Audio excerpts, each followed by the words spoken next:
Hello and welcome back. My name's James Marlay. I'm a co-founder of Livewire Markets and you're listening to The Rules of Investing. The Rules of Investing gets inside the minds of leading investors, economists and industry experts, and it's brought to you by Livewire Markets. In our last two episodes, we've delved into the processes and portfolios of Australia's leading growth and income investors. Today, we're zooming out and taking a look at some of the burning issues regarding the state of the Australian economy. Is there some relief ahead on the cost of living?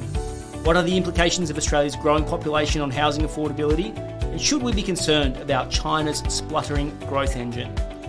My guest today has been publicly described as a living legend, one of a kind and a diamond in the rough.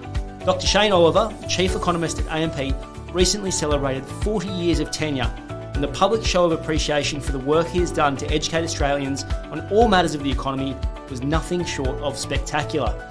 Shane is here with me today, armed with his three favourite charts, as well as some of the lessons he's picked up over his career in economics.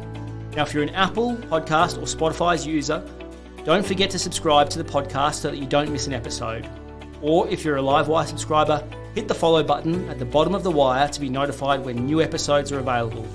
If you're not a Livewire subscriber yet, we'd love to have you on board. Just head on over to livewiremarkets.com. It's free, easy to register, and you'll get access to insights from the leading investment minds in the country.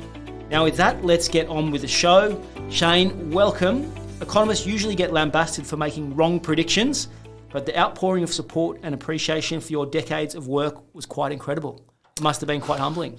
It certainly was. I didn't expect anything like that, James, and thanks for having me on the podcast.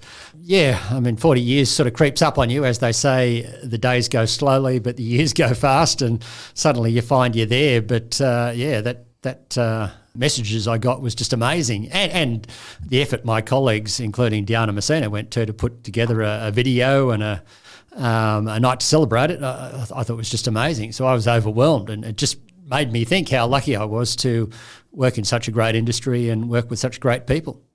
I was chatting internally with some people as to why there was such that appreciation shown for you. And, you know, when I read your articles and listen to you present, and even my father comments from time to time on your articles about how you really do a great job of bridging the gap and making the content easy to consume. I also have a view, and correct me if I'm wrong, that you tend to be glass half full, which I think people enjoy as well. That's probably right. I think I realised long ago that there is a market out there for economists, for investment specialists, strategists who can communicate in a simple fashion and also do so in a way that exudes a degree of optimism. I know there's lots of people out there constantly predicting some disaster, always looking for what's wrong with the latest inflation numbers, why we can't really believe the decline we're seeing, or why it will keep going higher, or why it's all terrible. Whereas if you look back through history, most of the time, not always, most of the time, things turn out okay. We move on from the tough patches. The Aussie share market since 1900 has risen or had a positive return 8 years out of 10. So if you're constantly out there talking about the negative all the time, then you might get your 2 years out of 10, well, you'll be right, but the rest of the time you'll be a complete and you'll miss out on those gains. So, but if you can't communicate some degree of optimism in a way that people can understand it, then there's not much point either. So you've got to combine the two, some degree of optimism, but do so in a way that's easy for people to understand and relate to. Yeah. Well, I think 2023 people felt was a pretty tough year, and certainly there were a lot of headlines around recessions and people adjusting to the rapid rise in interest rates, high cost of living. And so I think it was an uncertain year for people thinking about the economy and what might lie ahead. Bringing inflation under control without crashing the economy into recession was labelled as basically mission impossible here in Australia and in the US. How close do you think central banks are to delivering on that outcome? To be honest with you, I think they're actually pretty close. And that's why markets have been able to rally from the lows of 2022. There was obviously a bit of a hole there in October of 2023. So we sort of went up, then came down. Then we've gone up again since, and many markets have gone to record highs. Even the Aussie share market had a high early in February, record high. So I think that reflects the fact that central banks are close to getting inflation back under control. It all seemed fairly hopeless 18 months or so ago. But we have seen inflation rates around the world come down from 8 to 11%. We were at the lower end of that. Europe and UK, they were at the higher end. Now those rates are around 3 to 4%. So we're almost back to the 2% globally, or 2.5% in Australia, which central banks regard as target. So I think that's been a very positive achievement. And they've been able to do it without crashing economies. I must admit, I've been worried along the way. We've been thinking it's probably the biggest risk facing investors, recession, and that risk is still there. But I am also conscious of something that happened 30 years ago. They raised interest rates dramatically in 1994. Everyone thought the sky would fall, bit of a dip in markets. But then the second half of the 1990s proved to be pretty good. Central banks were able to cut interest rates as inflation came down. It was sort of a good type of easing rather than a recessionary environment. And yeah, there's reasonable chance that they'll be able to pull it off again. I think several things have helped them here. The initial surge in inflation was supply side, distortions caused by the pandemic, the war in Ukraine, floods in Australia, and obviously through time some of those things have reversed themselves. Now we're dealing with high services sector inflation, and we've had very tight labour markets. But again, we're seeing signs of labour markets coming off the boil, not collapsing, but coming off the boil, which will take pressure off services inflation eventually. So I think so far, so good. Central banks seem to be achieving what many regarded as impossible just 18 months ago. In Livewire's Outlook series, you published an article expressing a view that interest rates have likely peaked. Is that still your base case?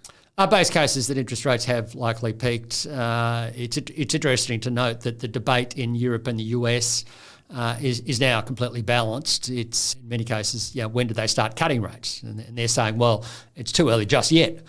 We still want more confidence that inflation will head back to target and stay around that level. In Australia, we're lagging a little bit behind on that front. The central bank, the Reserve Bank, has said that they, in the most recent meeting anyway, they did consider raising rates again or leaving them on hold. They opted to leave rates on hold. So that we've still got a bit of a bias in Australia towards higher rates by the Reserve Bank, but we think we've seen enough. Look at the January inflation numbers, 3.4%. That's the monthly indicator. The high was 8.4%. We've come down a long way. Look at the rate that's prevailed on average over the last, on a quarterly basis, over the last 4 or 5 months. It's actually running about 0.6% on a rolling 3-month basis. You multiply 0.6% by 4, you get, guess what, 2.5. So you could argue that our inflation rate is already running around levels consistent with the Reserve Bank's inflation target, which is 2 to 3%. Now they say the midpoint, 2.5%, which I think ultimately will clear the way for the RBA to cut. Now, right here, right now, the Reserve Bank will be feeling happier, but they're probably still going to say we don't have the confidence yet we don't have enough confidence yet to start thinking about rate cuts. But I think as long as we see these inflation numbers remain on the lowish side, we will get there by mid-year, and if not then, by at least August, and then I think we'll start to see some rate cuts. When I was reading around to try and get a pulse for what the average Australian might have as the top of their lists of concerns around the economy, the thing that kept coming up was cost of living. Does this slowing of inflation start to flow through to households soon, or why are people still feeling so much pain? In economics, there's the thing, like there's the flow and the stock, or the level and the change. So the problem is that the level of prices had that huge jump higher. And we've now got a situation, though, where the rate of change in prices, 3.4% on the most recent inflation rate, or if you want to do like 4.1% in December, that's just below the rate of wages growth, 4.2%. So you could argue, well, wages growth is starting to edge above the rate of inflation. But the problem is that the level of prices went up so much relative to the level of wages over the last 12 months. When you had inflation at 8%, wages growth at 3 or something, people are still waiting for that gap to close. So I reckon, though, by the end of this year, if not then early, as we go into next year, people will start to feel a lot happier. But I can understand that right here, right now, they're not, because they'll say, yeah, my wage has gone up, but it hasn't made up for that huge rise in prices that I've been seeing down at the supermarket over the last 18 months. Yeah. Shane, just on staying with interest rates for a moment, markets are pricing in more rate hikes than central banks are currently forecasting. What do you think some of the spot fires are that could break out and force the RBA to ease more aggressively? Is it unemployment which has started to tick up a little bit? Is that the main thing to watch? Yeah, roughly speaking, well, if you go back a month ago, for the ECB and the Fed, the markets were anticipating 7 to 8 rate cuts, whereas the Fed was signalling maybe 3 this year. Now they've come more into line. In Australia, I think one stage the market was expecting 3 rate cuts. Now it's about 1.7 when I last looked. So a bit more than 1, a bit less than 2. And I'm talking about 0.25% moves here. Spot fires, which could cause a more aggressive RBA cutting cycle, would be, yes, unemployment would be a big one. We have seen our unemployment rate rise from 3.4% in late 2022. It's now 4.1%. So it's clearly going up. The underemployment rate has also gone up. We've seen job vacancies, as measured by the ABS, the Bureau of Statistics, fall for the last 6 quarters. So it is quite conceivable that, with the unemployment rate now rising, that it'll just keep rising, and that'll force a bigger reaction by the RBA. Another thing that could happen is maybe the inflation numbers continue to come down faster. So far they have been falling faster than the Reserve Bank has forecast. That could force their hand, or you might get some sort of global accident. If you think back to the past, a lot of people do this. You look at all the times the Fed has raised interest rates, they always keep going until there's a crisis, whether it was the GFC or the tech wreck, or maybe you'll get some sort of banking crisis in the US. There's a bit of concern about that last year. So if that were to be the case and global markets jam up in some way, that could ricochet back to the RBA, forcing them to ease more and faster. Yeah. You mentioned there that inflation could slow down faster than anticipated. If we look at the last decade, the central banks spent the best part of that trying to actually ignite inflation and get it to come back to life by lowering rates and stimulating economies. It effectively took a pandemic to get inflation up again. Why won't inflation just gravitate back towards those low levels that we experienced pre-pandemic? Well, that's the thing with economics. You don't have precise models here, so they've raised interest rates a lot. Biggest rate hiking cycle since the 1980s, and that ended up going from one extreme to the other. We ended up with massive unemployment and a sharp fall in inflation through that period. So there is a risk here that they may have gone too far, that the impact of rate hikes has been delayed because of savings buffers built up through the pandemic, a desire to get out there and spend again and go on holidays and go to restaurants, along with more people being on fixed rates than normal. So it protected them for longer. So those things could suddenly all come to an end. People run down their savings buffers, they get holidayed out, and all those people who are on fixed rates have switched over to variable, and suddenly the economy could then go from one extreme to the other. The inflation rate could go crashing through the target and ended up on the low side again. But I think that's unlikely. It's possible, but I think it's unlikely. And I tend to think we've come into a more inflation-prone world compared to the one we had pre-pandemic. Some of these things were starting to occur pre-pandemic, but I think they're now more evident. We're seeing some sort of peak in globalisation. The old idea about removing tariff walls and protection, all that sort of stuff, is being reversed. That started to some degree with Trump in the US, but then you can see that right around the world, that countries are no longer lowering the tariffs. If anything, they're edging up a little bit, the protective barriers. That means less competition globally. Secondly, bigger government. The solution to everything these days seems to be bigger government, more regulation. Government should do something about it if it's not working. All the lessons of the 70s and 80s have been forgotten, which Ronald Reagan used to joke was something like the worst thing that can possibly happen to you is someone shows up from the government and says, I'm here to help. And so the pendulum has swung from very right-wing free markets, like in the era of Reagan, Thatcher, and they'll never admit it, Hawke and Keating. But that's where the pendulum went back then, to deregulation, smaller government, lower taxes, privatisation. It's now gone the other way, government solution to everything. Now, history tells us that when the government tries to control everything, and I'm exaggerating a bit here, but much bigger role for government in the economy, that tends to be more inflationary. So that's a risk there. We're seeing ageing populations, less workers, more people in retirement. That means tighter labour markets, and those sorts of things. When you put them all together, the other thing is more spending on defence, talk of a Cold War, these sorts of things. They put upwards pressure on prices, make the world somewhat more inflation prone than it was pre-pandemic. So that's why I think, inflation will come down, we'll get it back to target, but I don't think we'll go back into a world where we have inflation sustainably below target like we had pre-pandemic. Yeah, I remember articles wondering if we'd ever see inflation ever again. Yeah, that's right. Back in the 1970s and 80s, of course, people were saying, are we ever going to get back to low inflation? So once these things, you go for a long period where you go to one extreme and you stay there forever and everyone gives up on forecasting higher inflation. This was the story up to 2020 or something like that. And then suddenly it all changes and then you're in a different world. And I think the world has become a little bit more inflation prone. I want to dive into some of the growth opportunities for Australia and things that could keep Australia ticking along. The ABS medium forecast for net overseas migration is about an additional 3.4 million people over the next decade. Shane, why is a growing population needed to support economic growth in Australia? Well, a growing population means more people, which means more demand. And that's good for Australian companies because they sell more products and it keeps their top line revenue growth solid. So that's very positive.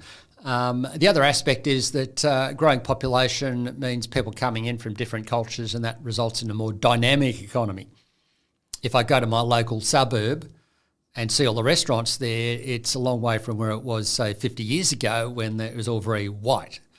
Very much Anglo-y food. Now you've got a whole range, Asian, Anglo, fusions and what have you, and all sorts of restaurants from different places. And so it's also reflected in the economy. You've got people from different cultures, more dynamic economy. And obviously, immigrants come in. It also creates demand for things like housing and so on.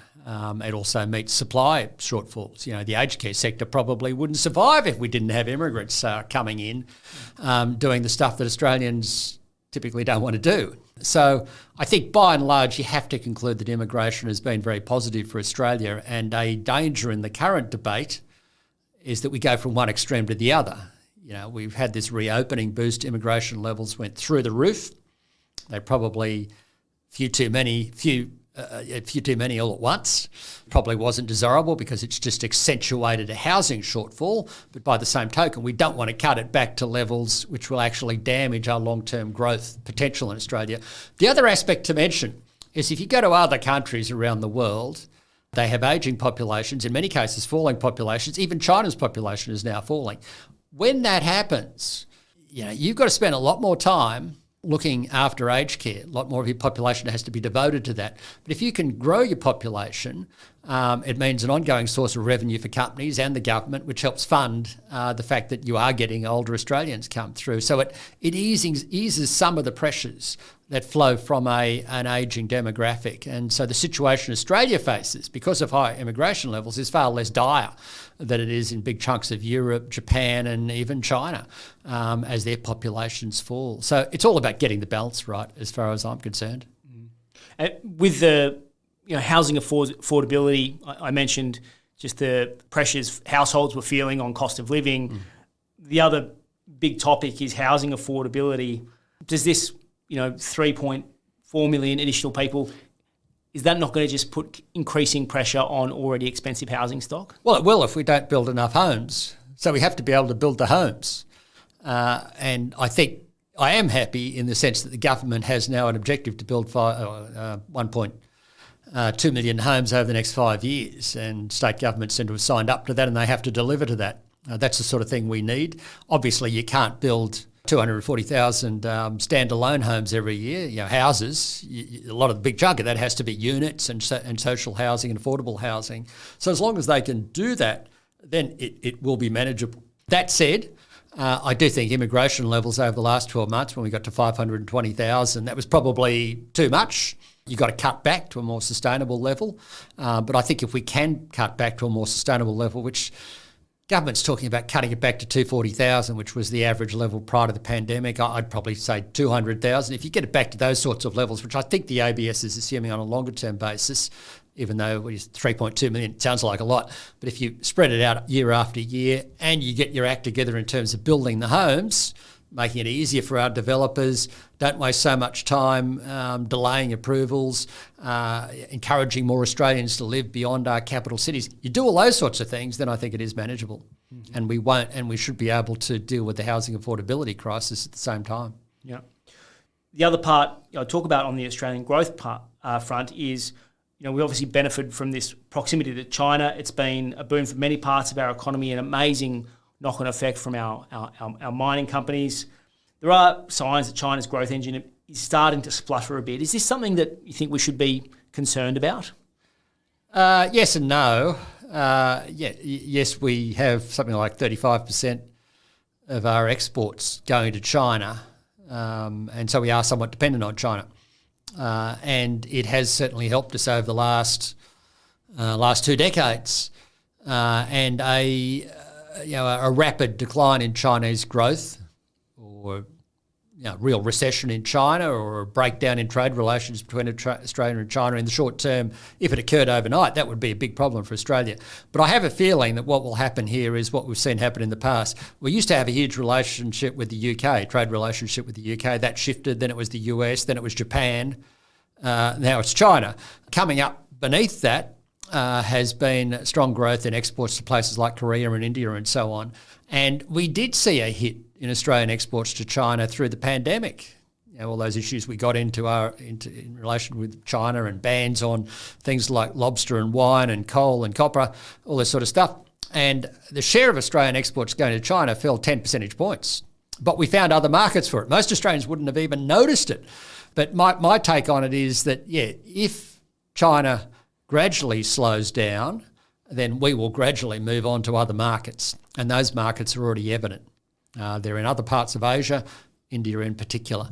And I think we will sort of gradually sail on. But it also reminds us, though, we also need to focus on not just relying on someone buying our stuff, but also on productivity. We need to find ways to make the most of the artificial intelligence revolution, which is currently underway. We need to encourage companies to invest more, and those sorts of things will give us this productivity pick-up, much like we had in the 1990s and 2000, which can also help support Australian growth and just give you a buffer if anything does go wrong with the Chinese economy in the short term. So you think investment in things like this, the uptake of artificial intelligence, is actually a skill set that Australia could participate in? Look, I think there's no doubt about that. And why is all this optimism about the US at present? The US is this funny place that every so often people write it off, it's all hopeless. Look at the US in the 70s. And then it re-emerges a little while later, partly because they're very entrepreneurial. Other countries seem to miss that. I think the Chinese became very entrepreneurial. And you saw this tech revolution going on in China in recent times, to the point where they were almost ahead of the US. Now, unfortunately, with the government trying to control things more in China, a lot of the entrepreneurial spirit in China might die down a bit. But that's not the case in the US. They're trying to foster it the whole time, aren't they? Yeah, the US has this very free market approach to things, fosters new technology, lots of investors prepared to back it, and that ultimately serves America very well. And you can see that in their profit numbers recently, and the Magnificent Seven. Yeah, sometimes it gets too hot. Got to worry about that. But longer term, it seems to pay off. Now, of course, we don't have the massive hundreds of millions of people market that the US has, but we have to make it easy for Australian companies and encourage them to adopt new technologies when they come along. And artificial intelligence has to be a part of that. So it's something, yes, we do need to look at in Australia. We do need to do everything we possibly can to make sure our corporates are motivated to do these sorts of things, and that entails setting the right environment. Don't overly tax them, don't overly regulate them. Make sure that the people coming out of our universities are well educated to go into those companies. Well, Shane, I was going to get you to sum up your views on the economy, but I thought maybe a good way to do it was actually to limit the things that you can choose to pick from. So you've been sharing your views on the economy for 4 decades. If you were only to get access to 2 or 3 indicators to give you a read on the economic outlook, which ones would you choose? Why would you choose them? And what are you telling you right now? And I gave this to you in advance to send over a couple of charts. So why don't we start with the first one, which I've got here, which is consumer and business confidence. Yeah, these two I've been following for decades. I think the Westpac Melbourne Institute measure of consumer confidence goes back many, many decades. In fact, I love data charts which go back as far as possible, and the NAB business survey has been around for a long time as well. And so those two are key to me. Obviously consumer confidence, because it's a good guide to how the consumer is feeling and the pressures on consumers. And of course, right now it's still pretty weak. It's had a bit of an uptick lately, but on the back of talk of lower interest rates ahead, but it's still incredibly soft. So that's warning us that there's still a lot of pressure on consumers out there. So far, businesses still remain, confidence levels for businesses are around average, roughly speaking. And business conditions are actually probably still a bit above average. So that's sort of telling us that on the one hand, consumers are wary and nervous about things, but by the same token, businesses are telling us that they're still getting some spending through. Which tells me things haven't collapsed. So it's telling me basically, yes, high interest rates have done the job to slow things down, cool the consumer, but it's also telling me that at some point interest rates will have to start coming back down again, otherwise that weakness in consumer conditions will flow through to weakness in business conditions at the same time. So that I love those indicators, and I think one of the things that a lot of people miss in relation to economics is the role played by sentiment. Both on or animal spirits, as Keynes once called it, and both that chart, consumer and business confidence, sort of encapture animal spirits in relation to both consumers and businesses. So the consumers' animal spirits are yet to awaken at the moment. They're a little dormant. Yeah, they are a little dormant, but there is potential there. Once interest rates do start to come back down, I think you see some of this through the earnings reporting season, that you will see a bit of a spring back in spending, which is probably okay. When the spring back occurred coming out of the pandemic, we didn't have the capacity to meet it, and we just got inflation. This time around, if that spending spring back occurs as we go through into 2025, perhaps by the lower tax rates, then you should see a decent spring back, which partly explains why some retail companies through the reporting season, they reported lower profits, JB Hi-Fi among them, but the share market said, it's not too bad. There's better conditions ahead. Second chart you've brought along is labour market underutilisation rates. Can you explain this one to me and why you like it and what it's telling us? Well, this one underutilisation is basically unemployment plus underemployment. So it's people who don't have a job and people who have a job but want to work more hours. You have to look at the two. I think a big mistake the Reserve Bank made and other central banks made through the 5 years up until the pandemic was they only looked at unemployment and they said, it's low, labour market's tight, whereas when you looked at underemployment, it actually tells you there's a lot of people out there who want full-time jobs but can't get them. That explained why inflation through that period was so low. Now you've got a situation where the labour market is very tight.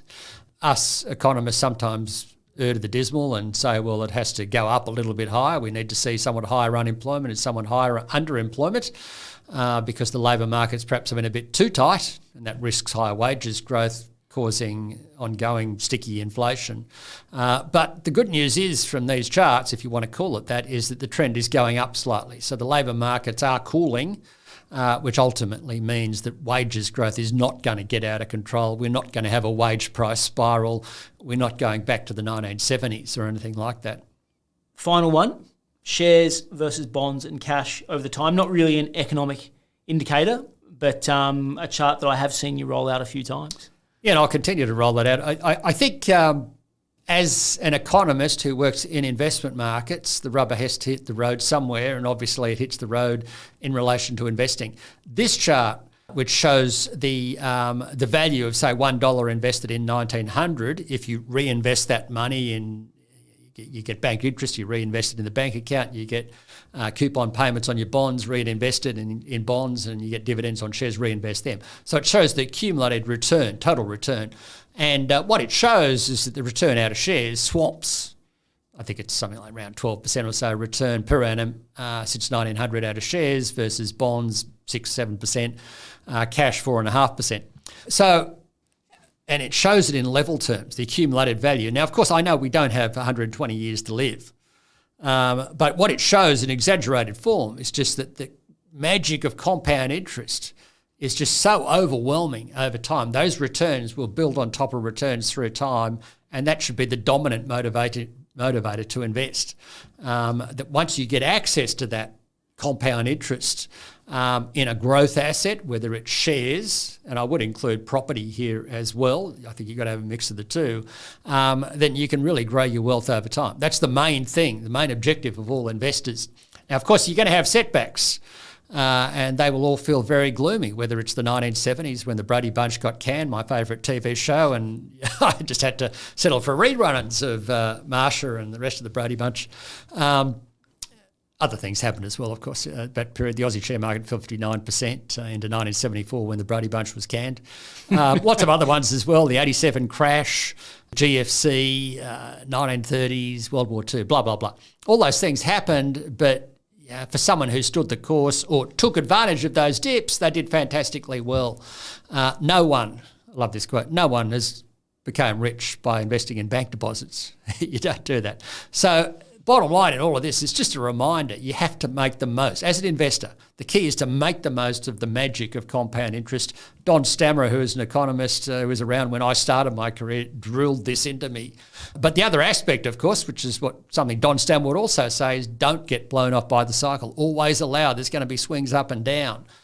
Don't get blown off by those swings. Don't get ultra gloomy just because things are turned down. And by the same token, don't get super bullish just because things are turned up at the top. So you've got to make sure you don't get thrown off by the cycle and make the classic mistake many investors make, which is to sell at the bottom, sell high, and buy buy. low. Yeah, you've got to do the opposite: buy low, sell high.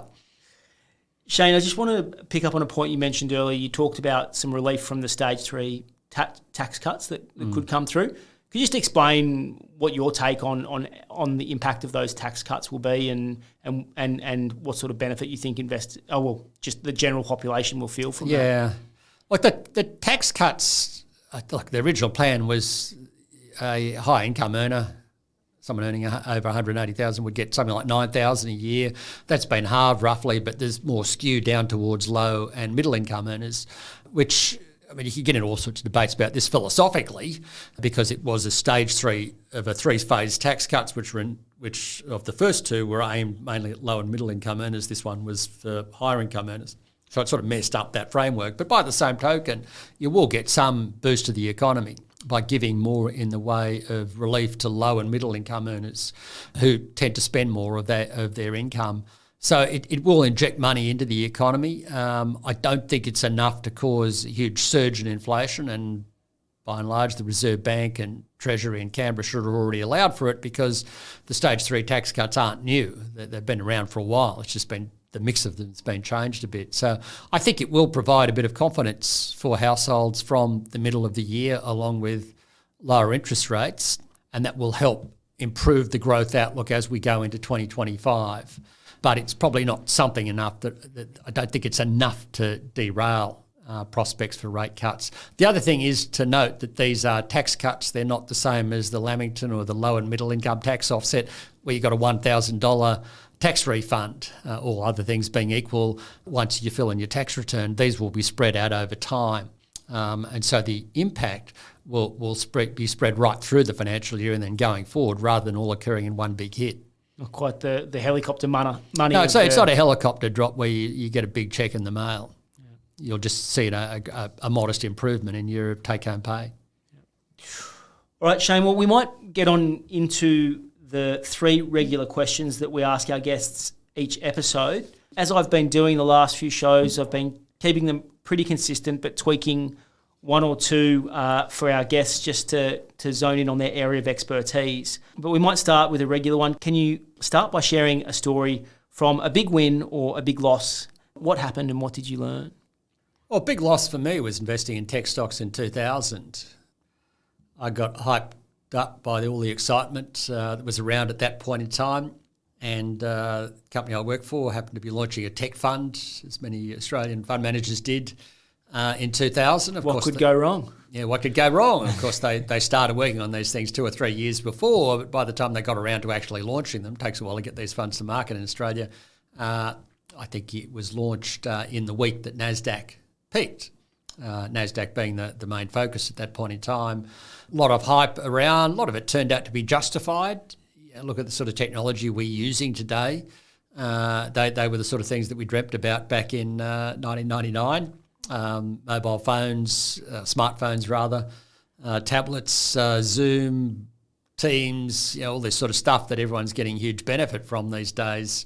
But the problem is that the benefit didn't come quickly enough, and then the market collapsed. And I think the mistake I made in investing in that fund was getting carried away with the hype and obviously the crowd.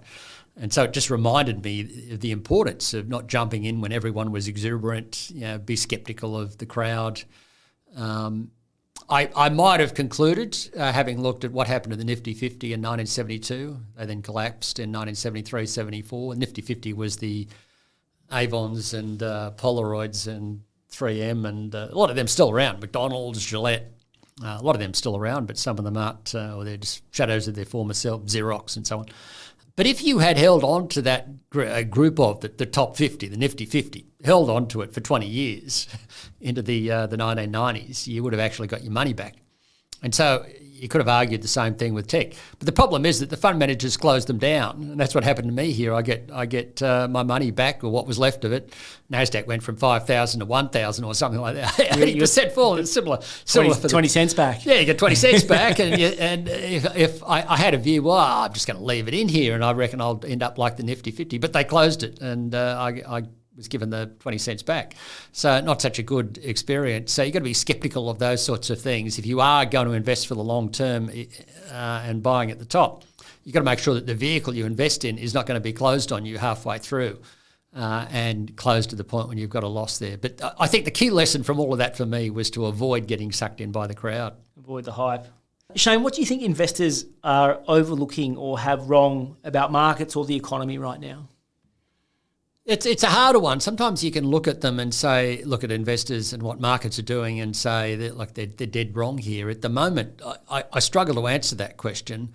Yes, there's a lot of hype around tech, and that does get me a little bit concerned, particularly AI, concerned in the short term. You get to a point where the profits aren't there to back it up, and then you get a pullback. But it's a relatively minor point, and I think we are radically different today compared to 1999.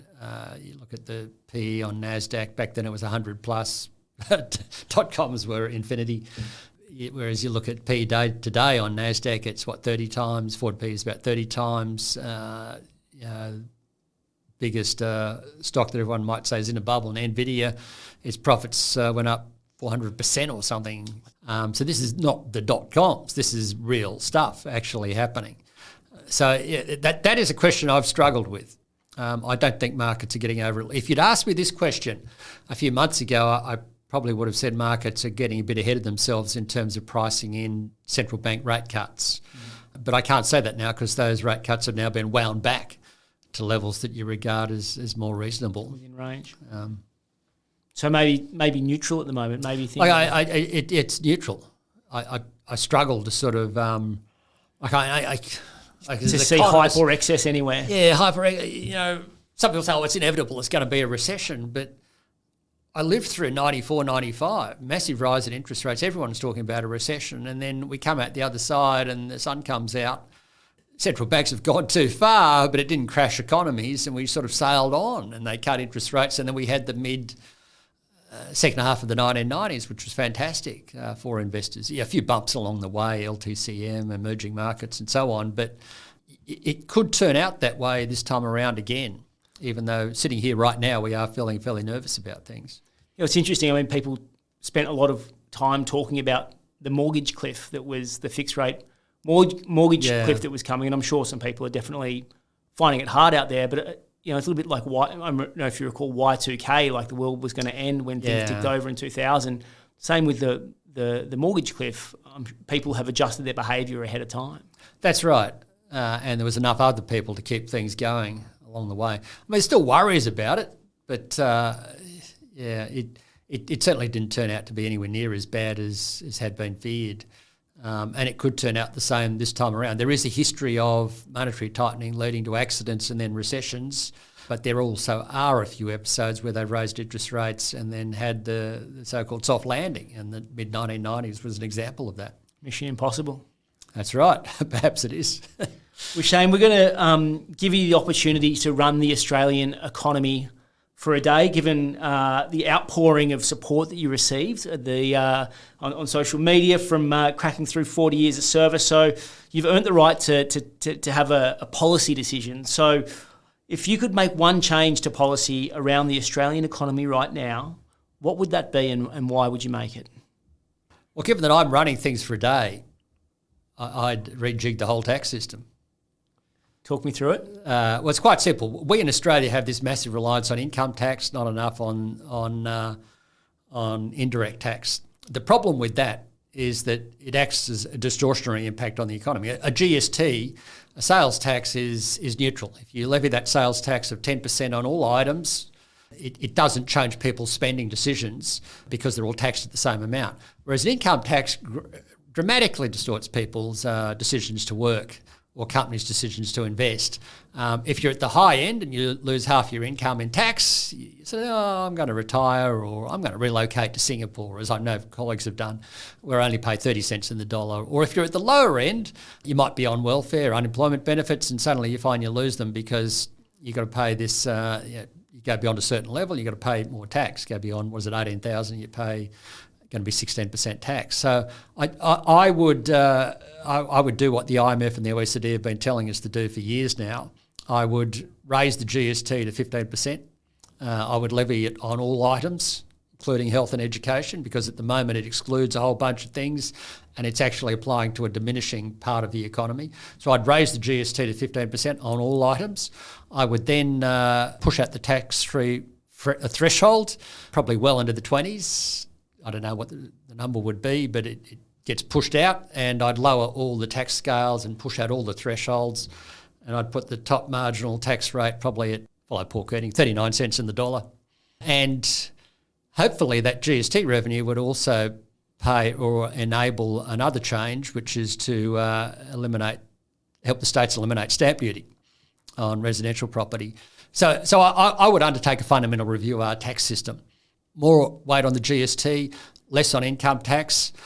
Obviously, an argument against that would be it hits low-income earners because a GST is regressive, but you would do that, you would address that issue by pushing out the tax-free threshold and lowering the tax rates at the lower end as well as the higher end.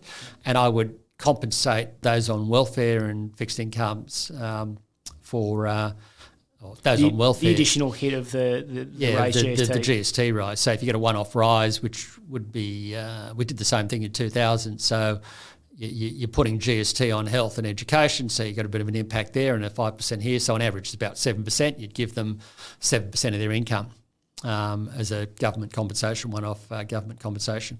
So there's things you can do there to ease the pain there, but I'd also look at the stamp duty issue, remove the stamp duty, possibly order the states to shift over to land tax underpinned by the federal government because you've got that revenue shortfall in the interim. The importance of doing that is that stamp duty is, again, a massively distortionary tax, huge hurdle to getting into the property market, huge hurdle stopping empty nesters from selling down their home when it should be made available to families to get into.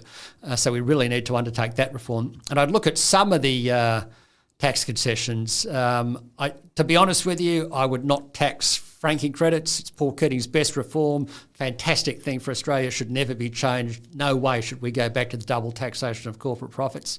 I would leave trust structures.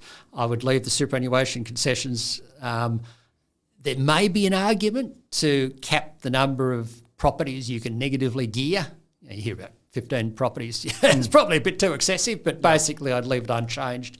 I would, though, look at the capital gains tax discount because it is a bit generous, and maybe return to the Paul Keating approach of indexing it to inflation. The other change I would make is I would index all the brackets going forward on my new tax scales to 2.5%, which is the inflation target. I got this argument actually from Westpac's new chief economist, Lucy Ellis. I would have said index it to inflation, but she reminded me if you index it to 2.5%, it locks in people's minds that 2.5% is the inflation target. And it's a good flat rate to index it to. So you could probably also argue you can index the capital gains to that before you tax it. So there's a bunch of reforms that I would do there, but it's basically rearranging our tax system to make it fit for fit for the times, whereas the current tax system is way beyond its use by date and no longer fit for purpose. And I think if you did that, we'd end up with a far more efficient economy. You'd end up with far more incentivised workers where they're not losing 50 cents in the dollar if you're at the high end and not worried about coming off welfare at the lower end. You'd end up with a far more sensible GST arrangement. We'd end up with a far more sensible property market.